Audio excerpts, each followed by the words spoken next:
Hello and welcome to Wineskins, a program featuring reflections on the lives of the saints and the sacred scriptures, along with a variety of topics and issues from a Catholic perspective. I'm your host, Father Jim Corda. Our show is sponsored by the annual Bishop's Appeal, the Catholic Communication Campaign, and St. Paul's Catholic Books and Gifts, a division of the Society of St. Paul. On our show today, I will interview Father Dave Bergner, the Vicar for Social Concerns, about the immigration concerns sparked by the crisis in Syria. We will also hear more about the life of St. Mark the Evangelist and the readings for this fifth Sunday of Easter. That and more on Wineskins.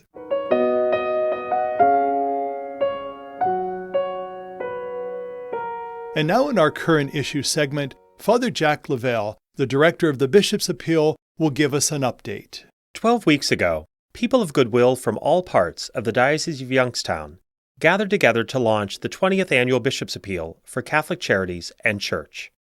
At that time, we unveiled the largest goal committed to the work of charity and church in the history of the Diocese of Youngstown, $4.2 million. For 20 years, members of our diocesan family have come together to support the work of caring for our brothers and sisters in need. But times have changed. Where once the homeless were occasional cases of individuals, now entire families are homeless, living day to day, either in a shelter or car, with nowhere to turn. Where once retirees could count on pensions and Social Security to provide for their golden years, now an increasing number of older adults are forced to choose between purchasing necessary medication or food. Where once single mothers could rely on help from their families to assist them in raising their children, now many single parents have no social support or resources to help them develop as parents. And where once children had the stability of a permanent home, now families with incomes below the poverty line are more likely to move multiple times due to financial insecurity. For many, the day-to-day struggles for survival are far greater than we ever could have imagined 20 years ago. However, there is hope. Through the dedicated efforts of our Catholic charity staff throughout the Diocese of Youngstown and the many resources made possible through the annual Bishop's Appeal for Catholic Charities and Church, we as the Church are changing lives, one family at a time. This isn't merely the slogan of the annual appeal. It is the reality for tens of thousands of people throughout our 6-county diocese. I'm extremely grateful to the more than 13,000 families throughout the diocese who have committed more than $3.2 million to the 20th Annual Appeal for Catholic Charities and Church. While this is a great start, we are still in need of your support. This past Friday, letters were sent out to 7,500 households throughout the Diocese of Youngstown, families who in 2015 were able to make a commitment, a pledge, a gift to the annual Bishop's Appeal, and as of yet were unable to make a gift in 2016. We are hoping that the majority of those families will join with the 13,000 families who have already made a gift to this 20th annual effort for Catholic Charities and Church. When you receive your letter from Bishop Murray, we ask that you take some time to prayerfully reflect on the many ways in which we are all called to serve the people of God, reflecting the face of Jesus Christ in this Easter season to our brothers and sisters most in need.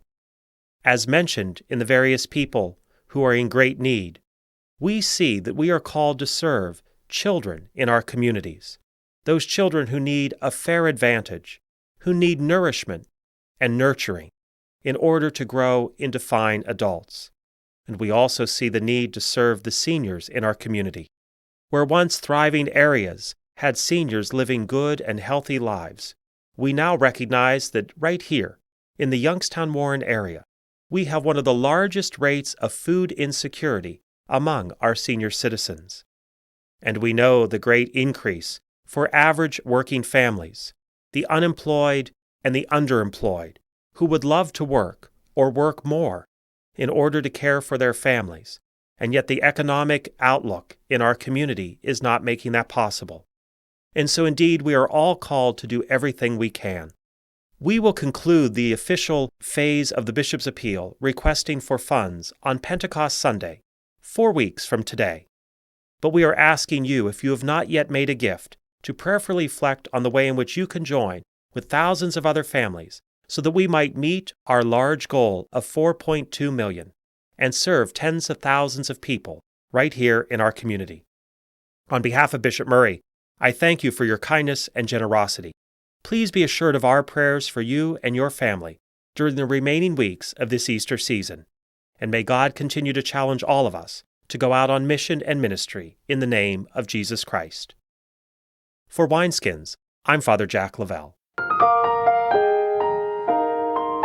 The feast of St. Mark the Evangelist is celebrated on Monday. To tell us more about this sacred gospel writer is Brother Dominic Calabro, production assistant at CTNY and a member of the Society of St. Paul in Canfield. Mark was a disciple of Peter and the author of the second gospel. We likewise know that he accompanied St. Paul on a mission to Cyprus after going from Jerusalem to Antioch with Paul and Barnabas, as recorded in the book of the Acts of the Apostles. For some unexplained reason, he returned to Jerusalem and embarked once again for Cyprus in the company of Barnabas, his kinsman. There had been some kind of disagreement between Paul and Mark, but eventually they were reconciled because Paul speaks of Mark as his collaborator and his consoler during his imprisonment in Rome. St. Mark was also closely associated with St. Peter, as is testified by Clement of Alexandria, Irenaeus, and Papias. St. Peter refers to Mark as my son, which could mean that Mark had been baptized by Peter. According to the historian Eusebius, the prologue to the ancient Latin version of St. Mark's Gospel, Mark ended his days as Bishop of Alexandria. He is the patron city of Venice, Italy, which claims to have his relics, which were brought there from Alexandria in the 9th century. His symbol is the head of a lion, taken from the 4 creatures mentioned in Revelation, chapter 4, verses 7 and 8. The text of the prayers in Mass describe the characteristics of St. Mark. We read in the opening prayer that God gave St. Mark the privilege of proclaiming your gospel. Tradition considers St. Mark to be the interpreter and mouthpiece of St. Peter, for which reason Mark's gospel has sometimes been called the Gospel of St. Peter. Evidently, St. Mark was not an eyewitness to the actions and teachings of Christ. He must have learned the details from St. Peter. His gospel is a compendium of the entire life and activity of Jesus from his baptism to Calvary. Its purpose is to proclaim to the Gentiles that Jesus Christ is the Son of God. The entrance antiphon, like the Gospel of the Mass, recalls the missionary apostolate mandated by Christ. Go out to the whole world and preach the gospel to all creation. Then the petition in the opening prayer explicitly links the following of Christ with knowledge of the gospel. Mark, therefore, wrote his gospel not simply to give historical documentation concerning the life of Christ, but to urge the followers of Christ to be so committed to him that they would be willing to lay down their life for the sake of the good news. Another thing to be noted about the Gospel according to St. Mark is that it does not narrate the events in the life of Christ in a strict chronological order. It is a theological narrative of the life of Christ that terminates after the passion and death with the revelation of the identity of the Son of God.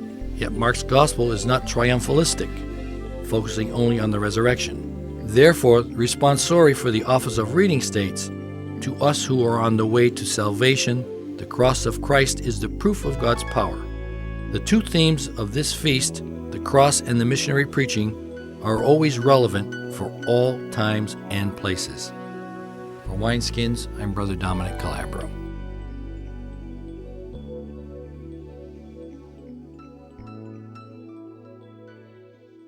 With me now is Father David Bergner, who is the Vicar for Social Concerns for the Diocese of Youngstown. And Father Dave, pleasure to have you back on Wineskins. Hey, it's always great being with you. One of the things that we really want to talk about today is immigration. And this is obviously a very serious issue, not only for us, but for our brothers and sisters overseas, in particular in the Middle East, especially in Syria. And you've got some programs in the works to address some of these very important issues. Tell us, why is it important for us to talk about immigration, and what are we going to do about it? When we talk about immigration, we're talking about the 60 million people or so who are displaced around the world. And of that, about 10 million of them have already been interviewed by the United Nations High Commissioner's Office and are waiting to immigrate to a third country. These are people living in refugee camps, sometimes in very squalid conditions.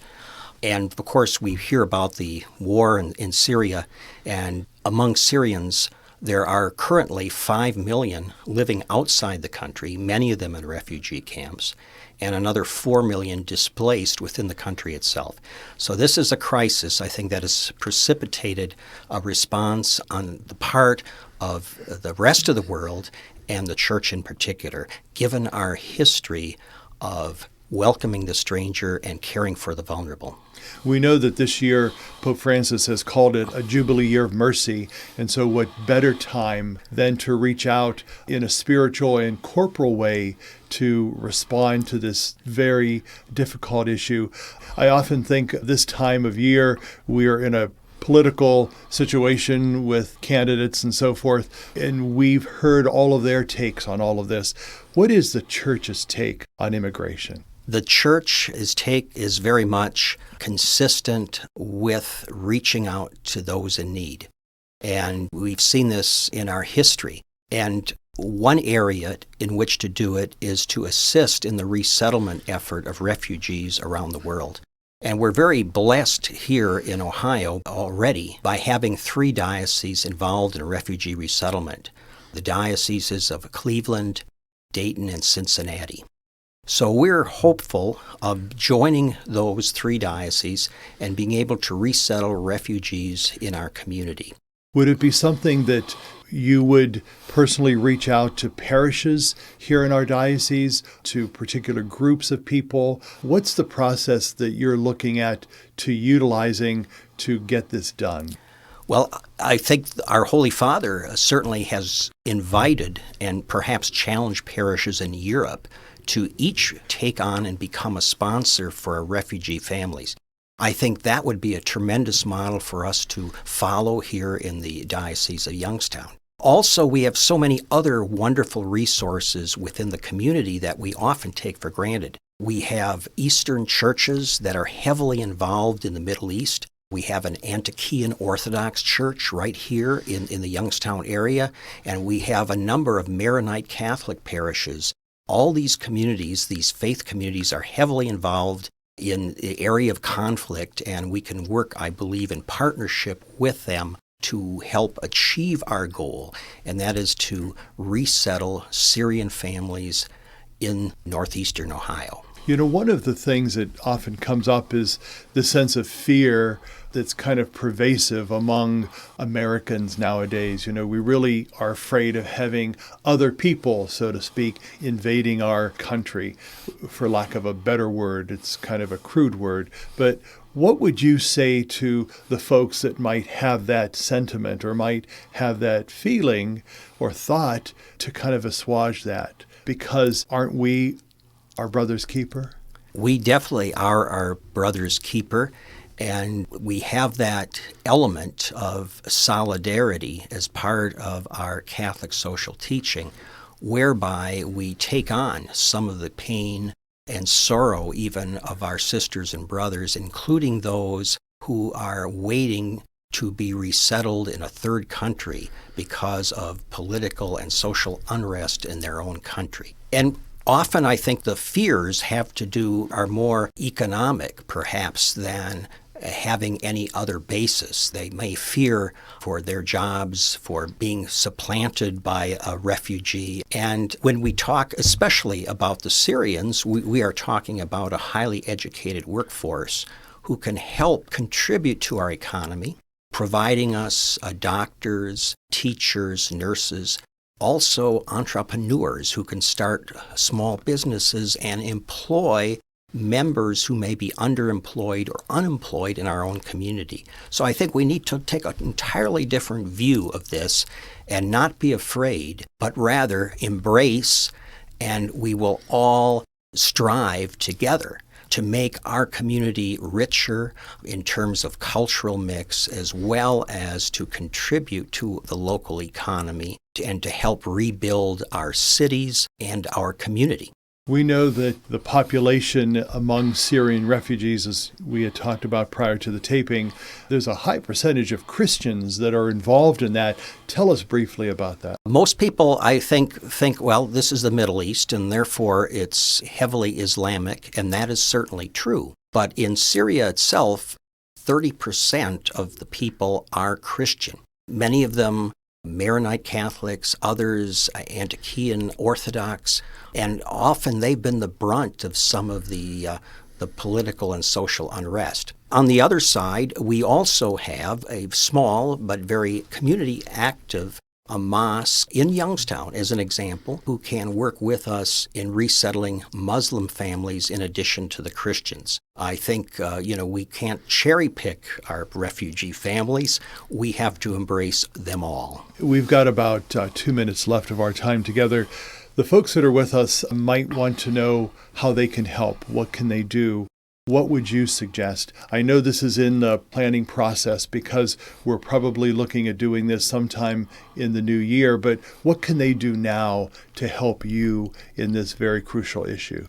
I think the very first and most important thing is to educate themselves on the plight of refugees around the world, but especially in Syria. I hope to be doing more of these kinds of interviews over the next several months. That's the very first thing. I think the next thing is to talk about the refugee crisis within their parish communities and to garner support for the resettlement effort. When the refugees come to us, they literally have the clothes on their backs. They're going to have many needs of a physical nature, and I'm sure parishioners can contribute. Always cash is always liquid and easy to use, but there may be other areas in terms of personal support, talking with the families. I think they'd be pleasantly surprised how many know English and are eager to have friends among those of us already here. So all those things are very important in lending the kind of support,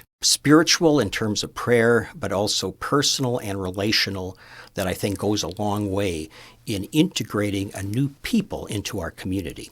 Well, we know that our Catholic parishes, not only here locally, but throughout the country and throughout the world, are very generous and always try to reach out in a spirit of service and joy and gratitude to give back to God the blessings that God has given us. And what better way to do that than to reach out to those immigrants who are in need.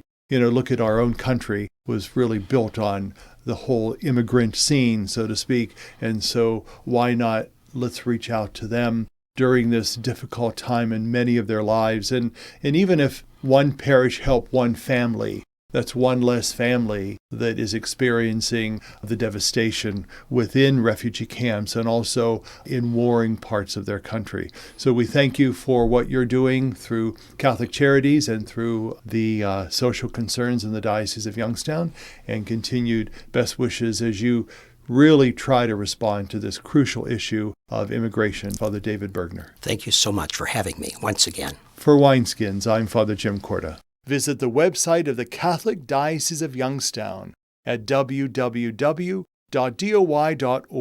Stay with us. We'll be back in a moment.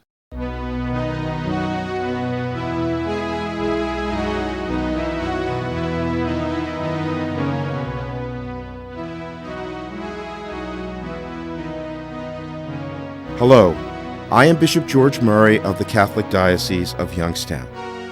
During this holy season of Easter, we recall the presence of the risen Lord among us. Over 2,000 years ago, he told his disciples, "Remember, I am with you always, even to the end of time." As we celebrate his resurrection, may his gifts of love and joy fill your hearts and homes this Easter season.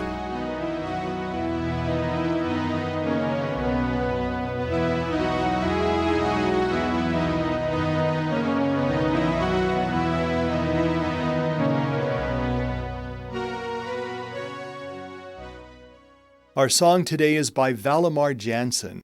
It is from her CD entitled Spirit and Soul. It is compliments of Oregon Catholic Press and can be bought on their website at www.ocp.org.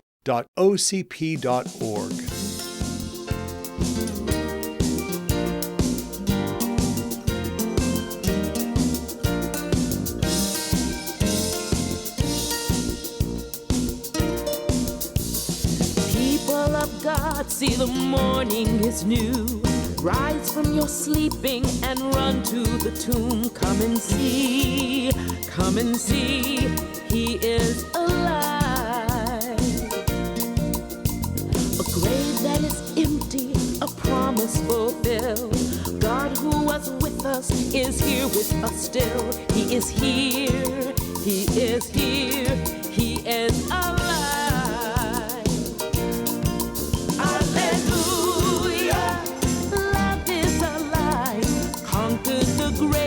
Defeated the night. Hallelujah.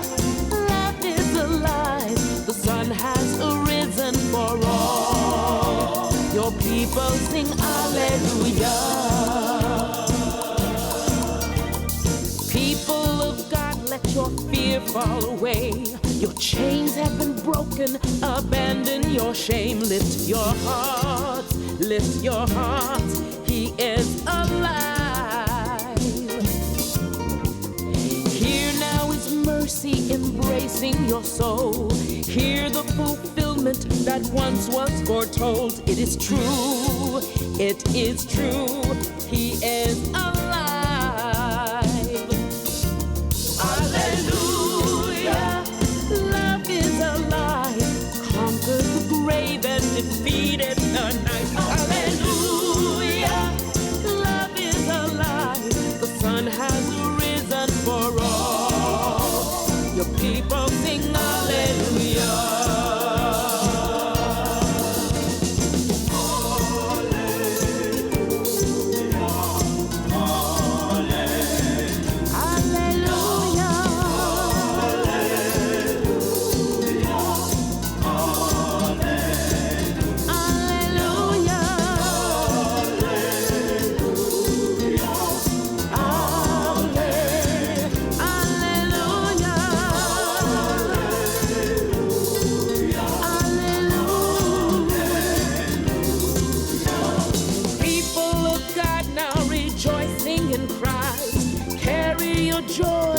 Darkness of night, tell the world,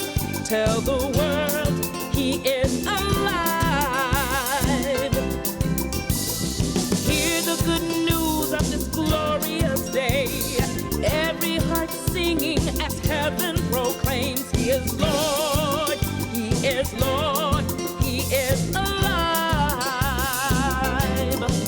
Hallelujah, love is alive.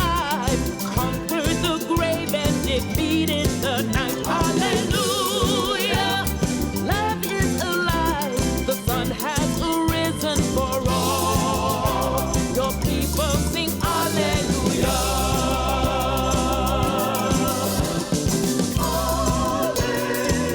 Come and see. He is alive.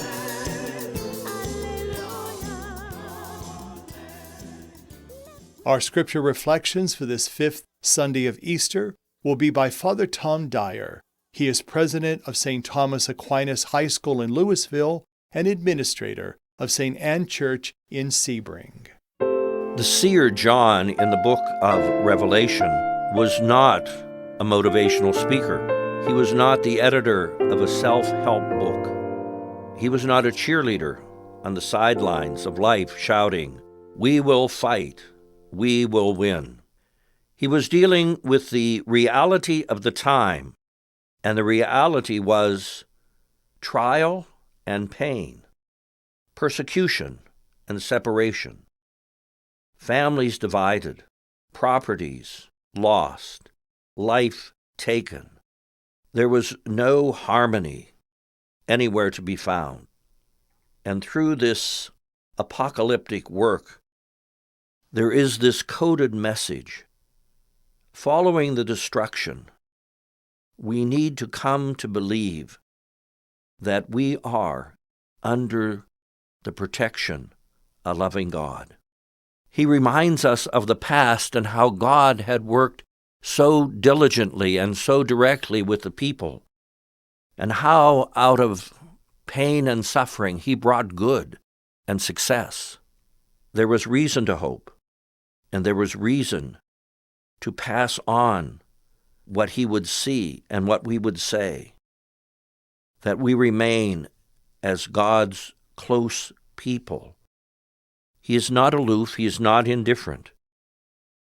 The seer John wanted people to remember the relationship with God and with Jesus. The author of John's Gospel wants us to remember the Last Supper scene in today's brief Gospel passage. He wants us to remember all of that scene. They gathered. Jesus washed the feet of His disciples. They shared a meal. He took bread and said a blessing and gave it to them. He took the cup, and after the blessing, they shared it. They heard Him say, "Do this in memory."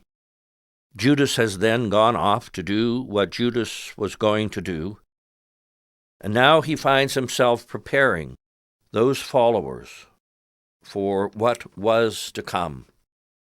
We must hear His heartfelt words. We must hear Him say to us, as He said to them, "Now the Son of Man is glorified, and God is glorified in Him. If God is glorified in Him, God will also glorify Him in Himself, and God will glorify Him at once. My children, I will be with you only a little longer. I give you a new commandment: love one another as I have loved you, and you also should love one another. This is how all will know that you are my disciples, if you love one another." It's so important that we hear this word of love, and that we are committed to live that word of love, and that we take to ourselves the promise that Jesus gives us, if indeed we love one another. For Wineskins, this is Father Tom Dyer. When the world looks at us, what do they see? I would hope that they see a group of people who love each other and who genuinely and deeply care about each other. Jesus said, "This is how people will know you for my disciples, your love for one another."